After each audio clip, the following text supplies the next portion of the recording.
Hi, everybody. This is Chris Larson here, and I am so excited to sit next to my best friend, my brother, and I'm excited for him to bring something to you. This is Dr. Terrance McClain. Thank you so much for joining me today, bud. Thank you, no problem. Thank you for allowing me to be here and, working with me in my book and things like that and just really doing the work of God. That's exciting. That is exciting.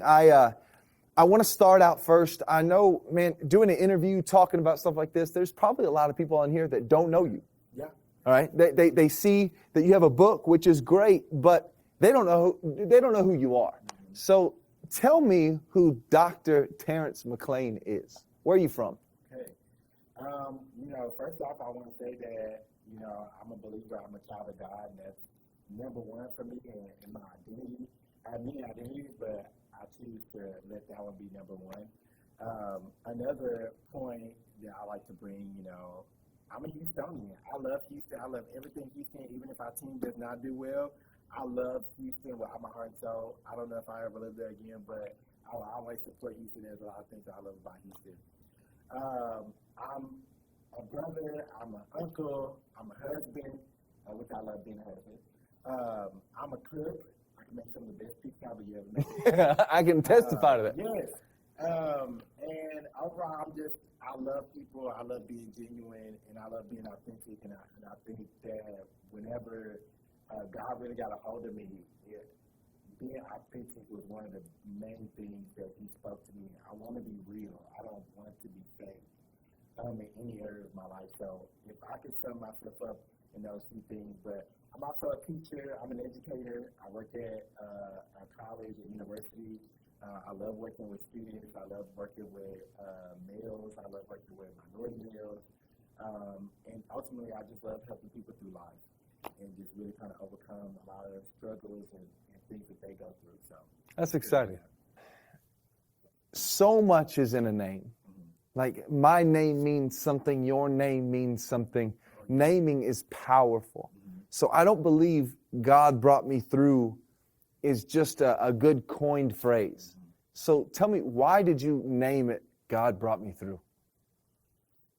I think when I think about the title and the name, God brought me through, when I was writing the book, I thought about what do I want people to really get from this opportunity, this memoir of what God has done for me.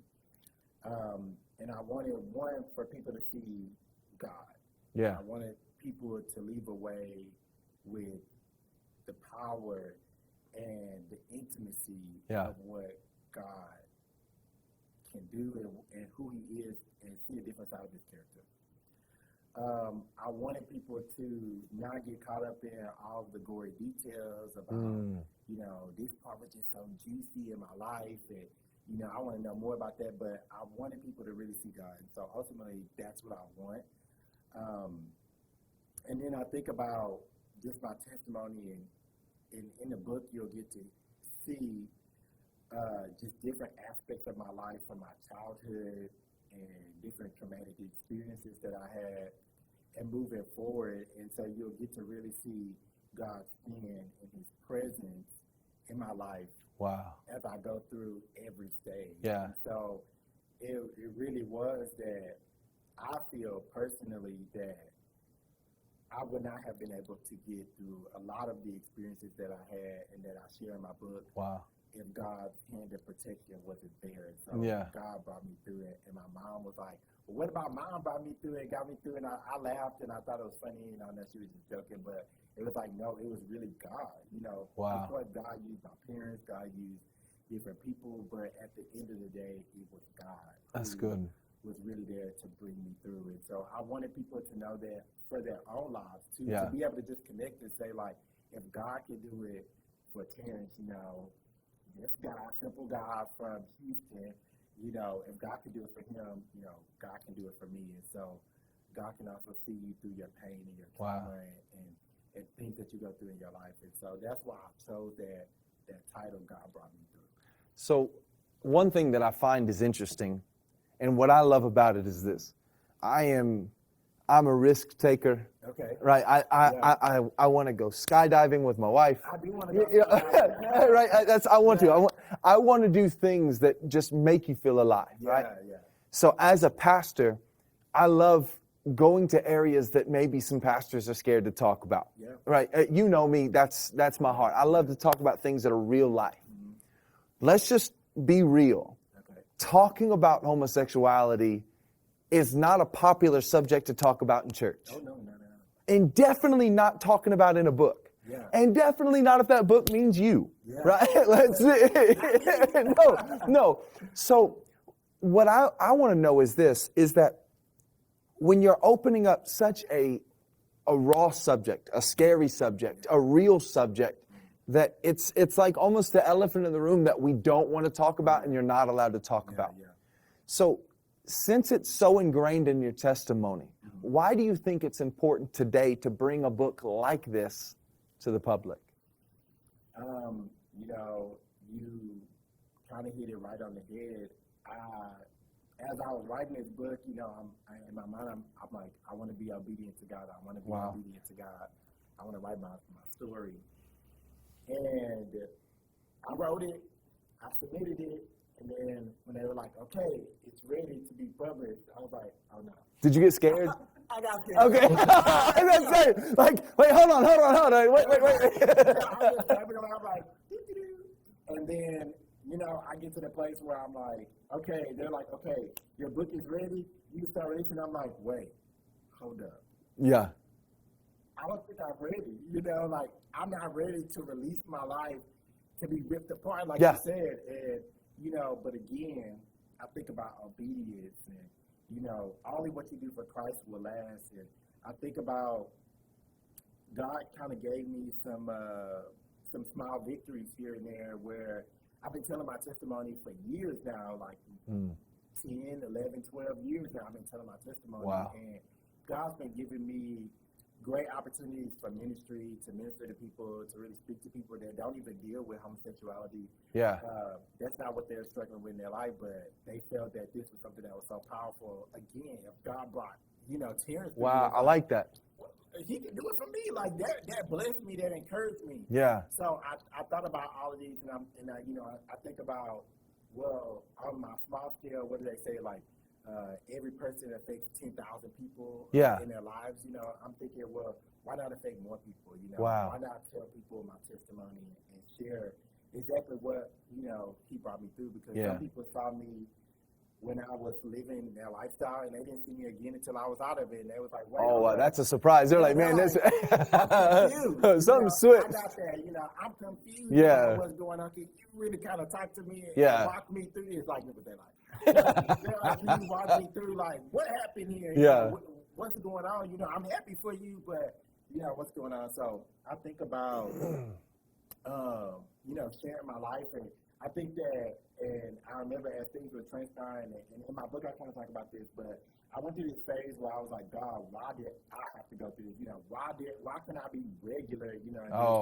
Wow. Sex and, just deal with what normal people, deal with. Wow. And God spoke to me in those intimate, quiet times, and He said, I gave you this testimony for such a time as this. Wow. The time was back then, that was a while ago, but now this is the time. For sure. So He said, I've anointed you and I've given you this testimony so that you can minister to others in a time where it's going to be needed. Wow.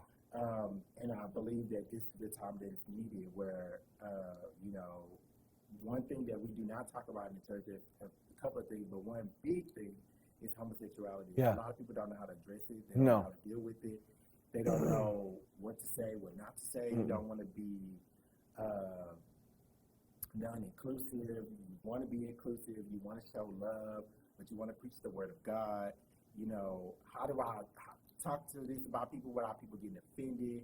How do I express, well, if you say you love God, but then there's this conflicting principle that people are living out, that they are in same-sex marriages and relationships and things like that. And so for me, in my experiences, I believe that people have lost hope in this area, and so they feel like, I don't have hope, and so this is the way God made me, and this is who I am. Yeah. And so this is how I want to operate, and you know, this is how I'm going to live my life.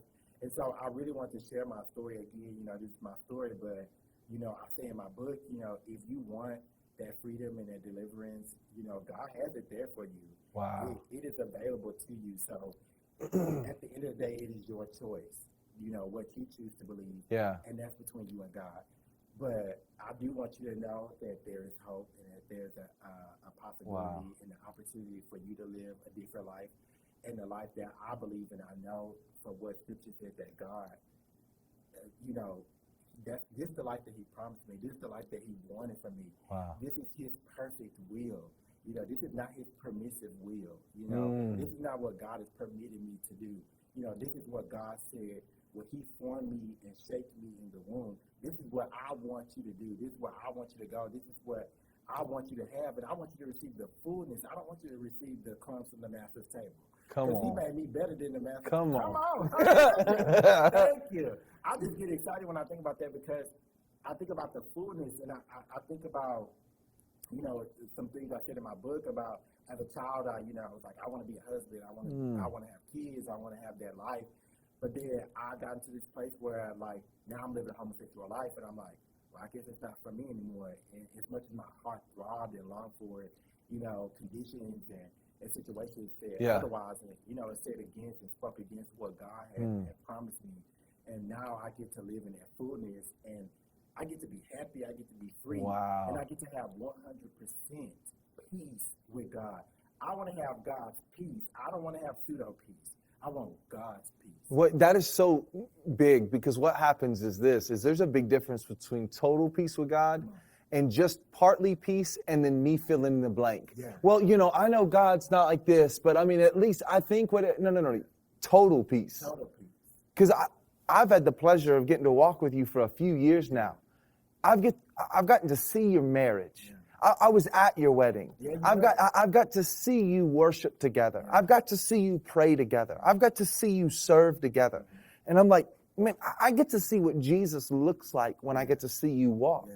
Now, one thing I want to ask you, I was sitting there thinking about that you and I were a little while ago, we're just talking about, you know, someone else talking about just certain conversations it's kind of hard to talk about.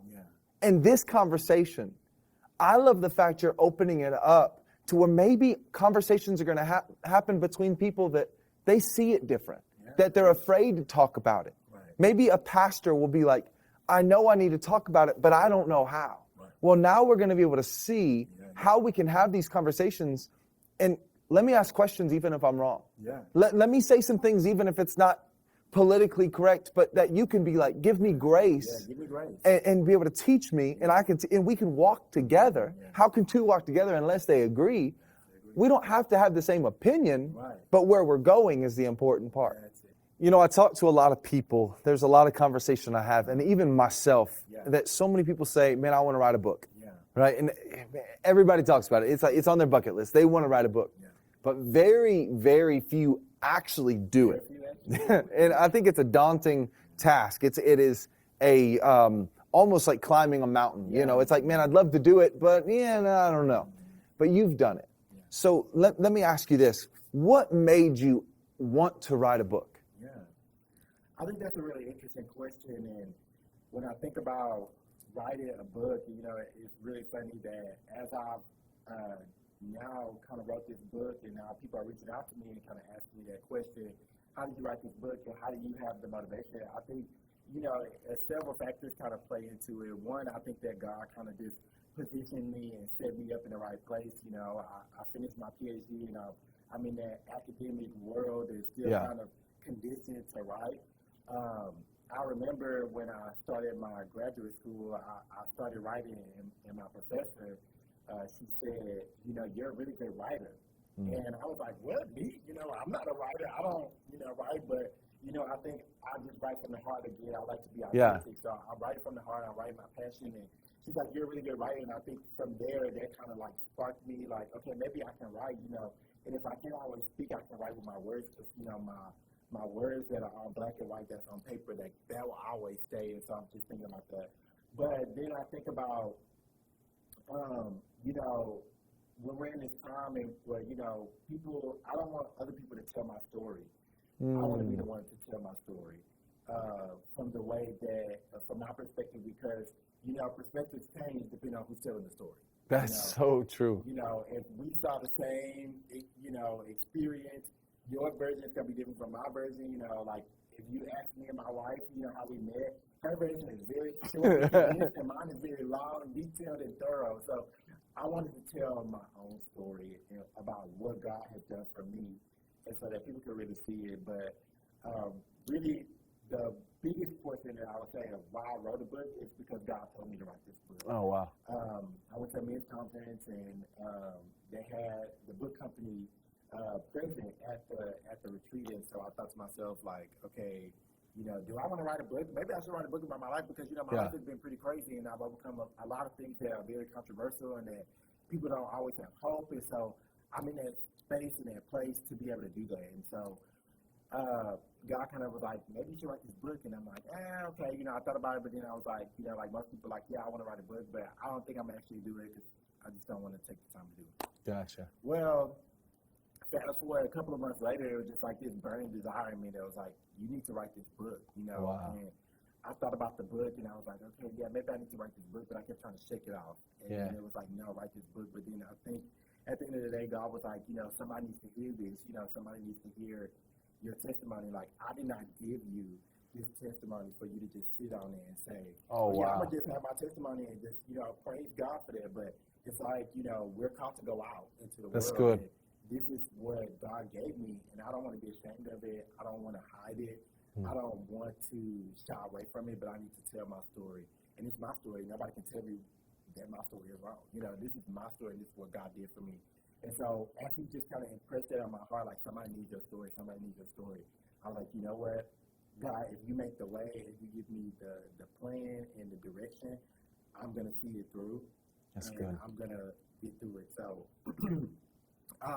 sit down over Christmas break, because, you know, as a teacher, I don't have to go to work during Christmas. Thank you, Jesus. So I sat down and I was like, you know what, I'm going to write this book, because if I don't, you know, next thing you know, mediocrity and, you know, slothfulness, you know. Everything's going to come. Yeah. Everything gets into you. Oh, I got to do this, you know. I never wanted to clean the bathroom before, but now I want to clean the bathroom. You know, so I got through all that, and, you know, I sat down and I wrote it, and I submitted it, and I was like, okay, let's do it. So that's kind of where the book came from. So, I mean, I've been encouraging everybody, if God gave you a word in your heart, like, see it through, because God gave us so much purpose, and a lot of times we don't live to our full purpose. That's good. You know, we live very, very well beneath because we don't believe in ourselves. We don't believe that it's safe there. Yeah, that's safe. It's safe there. Comfortable. You know, I don't have to have responsibility, you know, but God gave me the responsibility to go out to the nations, to go out to people and share my story. And, you know, if I just help one person, I think I've done my job. But I know it's going to do more than that, but I think it's powerful because you said you wanted to be able to tell your story. Yeah.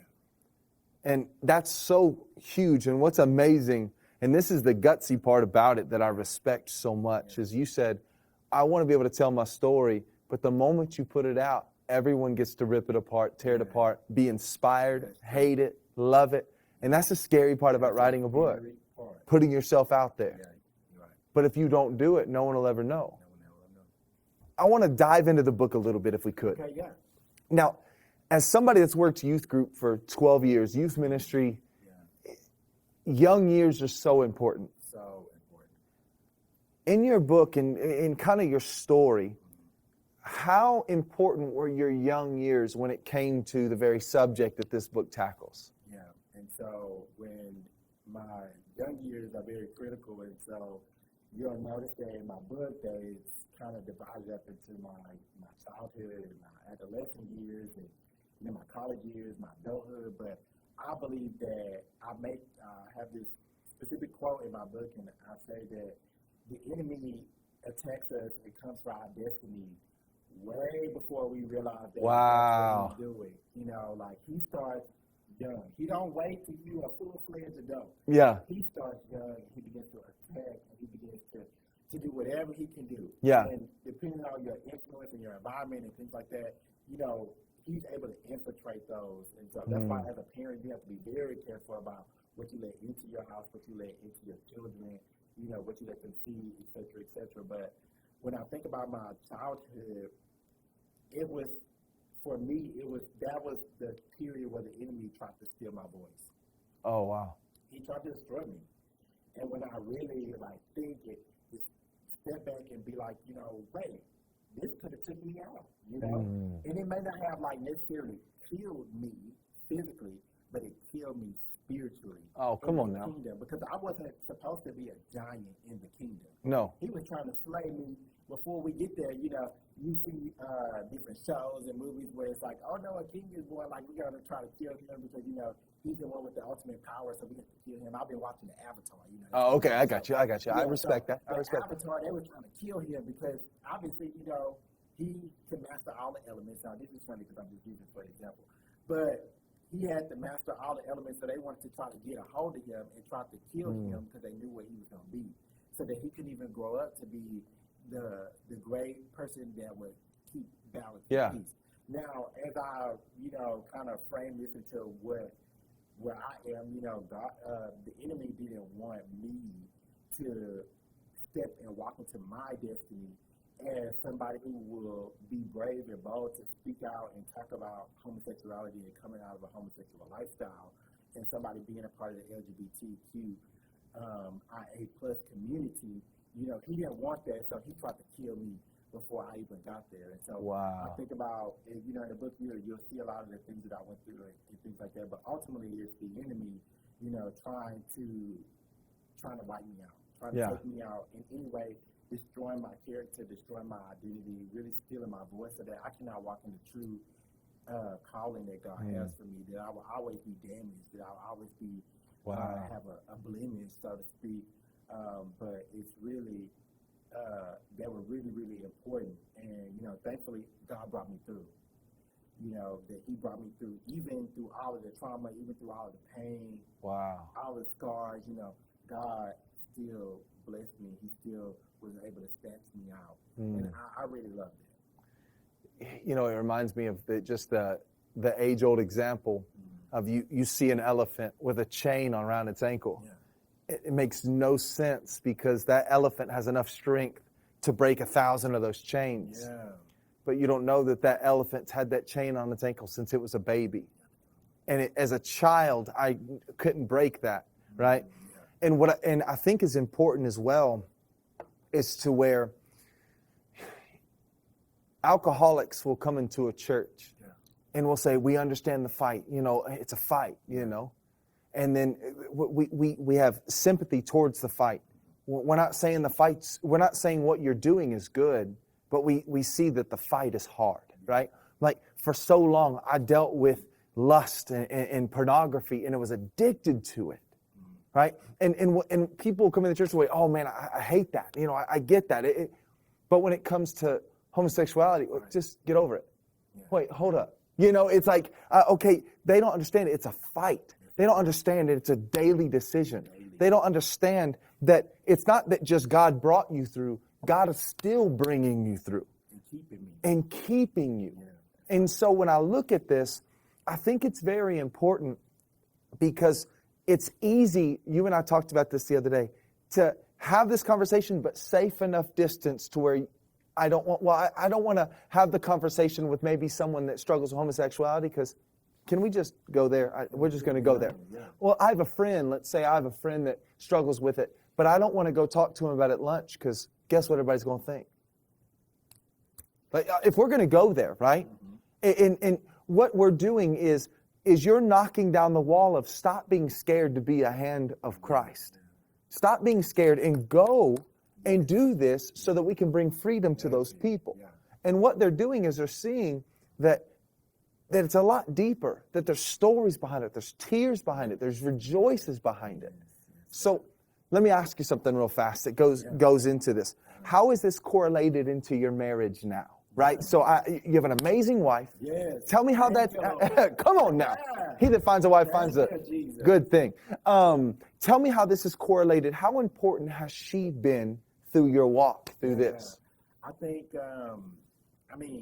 I could say a lot of things, so I'm going to do my best to try to condense this. But I think, as God brought me out of homosexuality and years of God working on me, because I think, at least my thought was, and thoughts that I've had from other people, like, oh, God brought me out, like, damn, I'm going to start dating women, like, the next second. Not so. Like, trust me, I tried it, I did it, didn't work out. But it was more of God had to now, he took me out, and now he had to begin to work. He had to begin to mold me and shape me and change my thoughts and my patterns and how I saw the world and how I saw him and how I received the word of God and really just sat under teaching. Wow. And then as I began to, go through it more and God began to fill me with hope and God even surrounded me with, believers that spoke that into my life, like, hey, one day you're going to be a husband. Oh, come on now. Have that wife for you. Probably in a day when you didn't even believe it. And I didn't. I wanted to. Oh, wow. I wanted to believe it, but it was, I feel like I did not have enough courage and enough strength to grab hold of it. Gotcha. And so people continue to speak that in mind. I'm like, okay, well, maybe if God bless me, I'll be thinking for the rest of my life and I go and tell my testimony or whatever like that. But, but what God's plan had for me, he wanted me to be married. And so, and I think a lot of it was to fulfill, my testimony, to not just say he brought me out of homosexuality, but he completely turned me around. He gave me a 180 and put me into marriage and things like that. And so I think, one, just the fact that I was able to be married was an answer prayer. That was, to me, that was God being intimate with me. Yeah. Like, I see what you want. Yeah. The desires of your heart, I'm going to bless you with it. Wow. I'm going to give it to you. So for me, it was like, that's enough to praise him. It was already enough to praise him. Yeah. Just for bringing me out. But it was like that God didn't stop there. He didn't just want to give me a little bit. Come on. The Bible says he want to bless you abundantly. Come on. And for me, that was an abundant blessing. Like, to have a wife, because in my mind I'm thinking, no one is going to ever want me, Yeah, they get excited, that I have this praise report, like, God brought me out of homosexuality. But there's a big difference between enjoying a praise report. I'm happy for you, but, I ain't going to try to be with you. I can't deal with that, So for God to even give me someone that can look past, my flaws and past the sin and past the things that I've been through and past the things that even now she has to go through with people questioning her like, oh, well, what's that like? Wow. I don't know. That's interesting. Stuff like that. And so now she has to go through it. And so for God to give me a wife that is even strong enough to deal with that and is willing to see the God in me more than, to see beyond my flaws, and see the best in me, that for me was a blessing, and this encouraged me, as a man, as a husband, and now I get to, praise and rejoice. And like I said, I get to see other people that, they don't come out and say that they struggle with it, but they talk to me privately. They say, I want to be just like you. Wow. I want to, I want to read your book because I want to know how you got through this, because I'm struggling with the same thing, and I want to be, married. I want to be, again, because they know that God has been calling them. They know what's right. But the act and the will, as I said, I wanted to. I didn't have the courage. As we're finishing up, I think when anything that you make, anything that you do, a purpose is in mind, right? If I'm an inventor, I'm creating something for a purpose. If I'm building something, it's for a purpose. Well, you've built something in a book that is laying out your story. So what is your goal? What is your dream that this tool, that this book is going to accomplish? I think when I think about my goal and my purpose, my number one purpose is to be obedient to God. I didn't want to write this book, spoiler alert. I didn't want to write the book, of course, for reasons that I've spoken about. I didn't want to put my life out here, to be put on blast. So for me, as long as I'm being obedient to God, I think that is my ultimate purpose. And not only that, but that at least one person, be touched, or, to find a different perspective than what's being said. Wow. And God gave me this today, and I want to share it. I think I didn't even think about it till just now. He just put that Come on in now. me right now. And so, oftentimes, in church, we're told that the voice of God is sometimes usually still and small. And, Yeah. He's speaking, but the enemy's voice is very loud and, Oh, wow. it's all in your face. And so he really gave me today that the enemy is very loud when it comes to this subject, that you're going this way and, you can't change, this isn't a choice. And, many, many things that we hear, about anybody in the LGBTQIA community. But what he gave me was that God is speaking softly, very small. Wow. That you can be free. That's good. And so I feel that is his purpose, is God continue to speak more and more, and so that people honestly are left without excuse. That's good. You have no excuse. And again, at the end of the day, it's your choice to decide. And, I talk about it in the book, I know what that's like to, you try again, and then you fail. Yeah. You go good for a month, for 2 weeks. Come on now. And you fail. And, it's like anything else. If you're trying to go away and get away from a habit, very, very difficult to break, And for me, God told me, if you make one step, Come on. I make two. Come on now. Come on. And Come on. Come on. sometimes when I make that step, I slip, Yeah. but I can't be defeated. Yeah. I messed up, but I got to get back up. Come on. I got to keep going because I'm never going to reach my goal Yeah.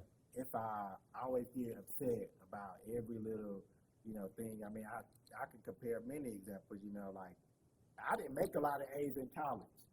I made a lot of C's and D's. Yeah. But if I had let that always discourage me every time I make an F, every time I make a D, I would never have graduated. Mm. I never thought that I would have a PhD. That wasn't something I desired. I didn't even know what that was. What is a PhD? And very similar to this, I didn't think that I would be free. I didn't think that I would be married, and I shouldn't think I was going to write a book about it. Wow. And so I want God's still voice to continue to be heard, and I want people to have a different narrative than what's being publicized. So. See, what my heart screams on this is that no matter how you come, he says, you're a new creation. Like, okay, you can say what you want about how you came, right? All those things. But you're a new creation. Right? It's not a polished up creation, a new creation. Old has passed away. Right. And is passing away. And I've got to kill that old self constantly. But those are conversations we don't want to have too often, because the truth is the word can be offensive to my flesh. Yeah. Right? It is offensive. It is. There's no other way. Yeah. Right? It is the rock that we fall against. Yeah. But what I have a dream about this is I see maybe a kid sitting in their room, a teenager sitting in the room, a college student, and they're going, if Terrance can be brought through, right? They may be the only person in their sphere of influence or around them that is fighting this, that they know of. Yeah, that they know of. And they're reading this book and they're going, if God can do it for him, he could do it for me. Yeah, thank you, Lord. I thank you so much for spending time with me tonight. So much. This is good. This is my brother right here. This is and this is what I'll finish with you on. Before you judge, read the book. Yeah, read the book. But before you make accusations, before you've read the book on Facebook, make sure you sit down and read the book. Make sure you get in and see what the story actually has to say.